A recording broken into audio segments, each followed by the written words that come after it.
Allô, bienvenue sur ma chaîne YouTube. Je me présente Stéphanie Racine, votre alliée sur AutoCAD. C'est vraiment ici que je partage mon expertise et ma passion sur le logiciel.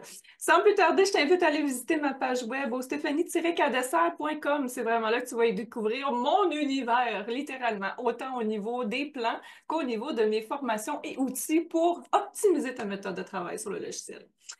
Aujourd'hui, je vais passer directement au vif du sujet. En fait, je vais parler parce que c'est un de nos abonnés sur ma chaîne qui m'a posé la question si je pouvais faire une capsule à ce sujet. Et on va parler de la référence externe, communément appelée XREF. Donc, pour savoir en gros le pourquoi que les XREF existent, c'est vraiment dans le but de faciliter surtout un travail d'équipe. Ensuite, c'est vraiment une façon aussi de séparer les sources externes. Je m'explique. Mettons que tu es à faire l'aménagement de plusieurs locaux dans l'exemple que je vais démontrer bientôt. L'aménagement de plusieurs locaux, mais que la référence externe vient d'un architecte, par exemple. Ben, c'est une façon de séparer la source externe, donc le plan de la coquille, versus l'aménagement des différents locaux qui est à la guise de celui qui fait la location du local. Donc, c'est une petite parenthèse, une petite façon de voir évidemment les choses. Et aussi, c'était une ancienne méthode de gérer les cartouches.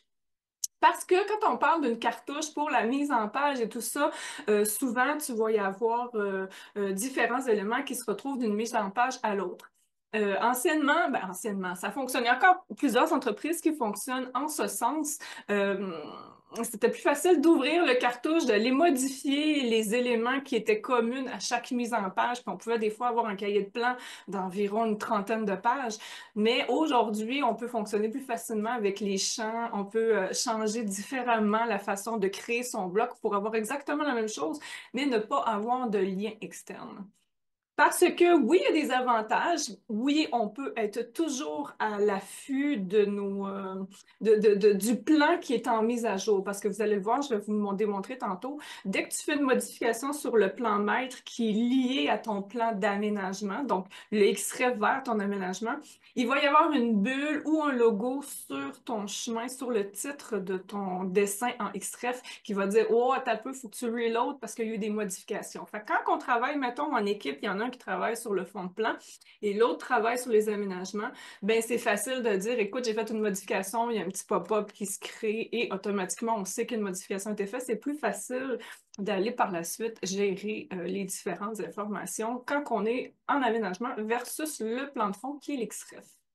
Ensuite, un autre avantage aussi, c'est que, évidemment, tu peux travailler plus d'une personne. Tu sais, ça revient un petit peu au même, là, mais on peut travailler vraiment une équipe jusqu'à 5 personnes selon comment qu'on va décortiquer notre projet. Donc ça, c'est quand même aussi quelque chose d'avantageux. Les désavantages, c'est que parfois, on peut perdre le lien pour une raison X, que ça soit parce qu'en fait, une référence externe va englober autant le DWG, le PDF, l'image. Souvent, l'image, entre autres, est liée au logo dans le cartouche. Ça arrive régulièrement qu'on peut perdre les liens, tout ça. Donc, pour éviter de perdre ça, c'est toujours mieux de garder des éléments qui sont internes à AutoCAD et non pas externes comme les XREF, etc. Un autre désavantage aussi, c'est de transmettre rapidement nos DWG à l'externe. On est obligatoirement obligé de faire un e-transmit qu'on appelle J'ai une capsule en ce sens, mais qui nous permet de vraiment regrouper toutes les références externes. Mais là, à ce moment-là, il ne faut pas sortir le DWG du groupe qui a été créé par le e-transmit. Fait que ça, c'est des petits désavantages. Alors là, je vais aller tout de suite partager mon écran pour vous montrer un petit peu le fonctionnement des XREF pour ceux et celles qui ne connaissent pas ça. Alors, quand que je parle de XREF, ici, je vous montre vite fait, bien fait. Il y a vraiment l'aménagement et l'XREF. Comme vous pouvez voir, l'XREF a vraiment que des lignes, que des éléments de ligne et le projet commercial aménagement, lui, on va habiller souvent le projet. Je vous montre physiquement. Ici, on a vraiment le fichier qui est XREF. Donc, vous pouvez voir qu'il n'y a aucun élément de texte. C'est vraiment juste les lignes principales, les axes. Même les axes pourraient être distribués dans un autre projet. Je pourrais retirer, entre autres, tous les axes et les transférer parce que c'est un élément d'habillage. Souvent, les SREF, on va voir le fond de plan. Les axes aussi peuvent être une autre référence externe et on vient tout grouper ça dans l'aménagement. C'est des choses qui peuvent être faites.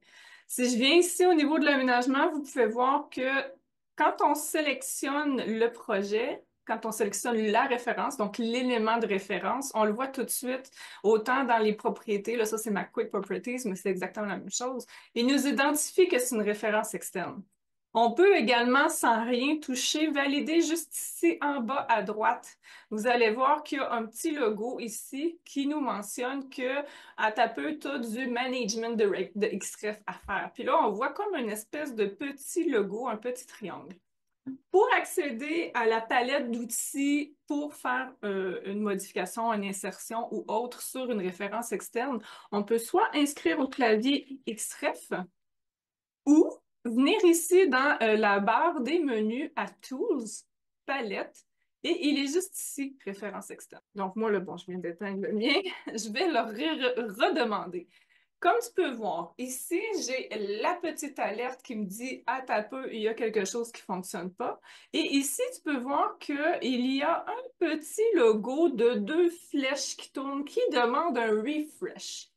Lorsque l'on sélectionne le fichier, il va nous donner différentes informations dessus. On peut venir modifier le lien. Et quand on perd le lien, là, quand on voit qu'il n'est plus annexé, c'est ici qu'on peut venir refaire le fameux lien en appuyant sur les 3 petits points et en venant chercher le bon fichier. Dans ce cas-ci, ce n'est pas un problème. Par contre, dès que je le sélectionne et que j'ai le petit icône vert ici, je peux faire bouton de droite et lui demander un reload. Automatiquement, il disparaît et là, mon fichier est à jour. Donc, ça, c'est le gros avantage de travailler avec un fichier XREF. Donc là, moi, je peux habiller. Comme vous pouvez voir, tout ce qui est plus clair est intégré à même le fichier aménagement. Donc, si je reviens ici, on a aménagé vite fait les 2 locaux centrales, donc le C et le D. Si je reviens à mon XREF, vous voyez que les 2 locaux centrales n'ont pas d'aménagement. C'est ça le point fort. Fait que d'un côté, une personne peut travailler sur le XREF et de l'autre côté, une personne peut travailler sur l'aménagement. Ça, c'est vraiment le côté point fort.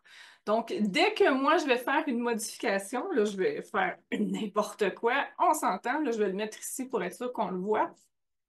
Je fais une sauvegarde. Bon, là, je ne suis pas centrée, mais je fais une sauvegarde là-dessus. Là, on peut voir que la sauvegarde est faite. Dès que je reviens ici, oh, vous voyez, c'est le petit pop-up dont je vous parlais. Et là, mon logo est revenu. Fait que c'est soit que je lui dis, oui, reload le projet commercial. Et là, vous pouvez voir que le cercle est apparu. Donc, ça, c'est vraiment le fonctionnement principal du XREF. Évidemment, comme je mentionnais tantôt, quand il est temps d'intégrer un fichier, on vient tout simplement dans l'espace gris de ma palette d'outils. On va la chercher en mettant XREF au clavier. On fait le bouton droit et ici, on voit les différents attachements que tu peux faire. Ceux qui sont les plus vus, c'est vraiment images, sans contester, lorsqu'on veut intégrer, entre autres, une image de fond, une image 3D dans ton dessin, ou encore le fameux logo, ou le DWG, comme là, il est travaillé. Donc, il suffit simplement d'aller le sélectionner et d'aller chercher l'image à sa bonne endroit. Alors voilà, c'est ce qui fait le tour d'une capsule qui est un petit peu plus dans l'explication verbale au lieu de visuel. Évidemment, s'il y a des questions supplémentaires, vous pouvez toujours les écrire dans les commentaires juste en dessous de la vidéo. Ça va me faire plaisir de pouvoir argumenter sur vos différentes questions et d'y répondre, évidemment. À une prochaine capsule. Bye!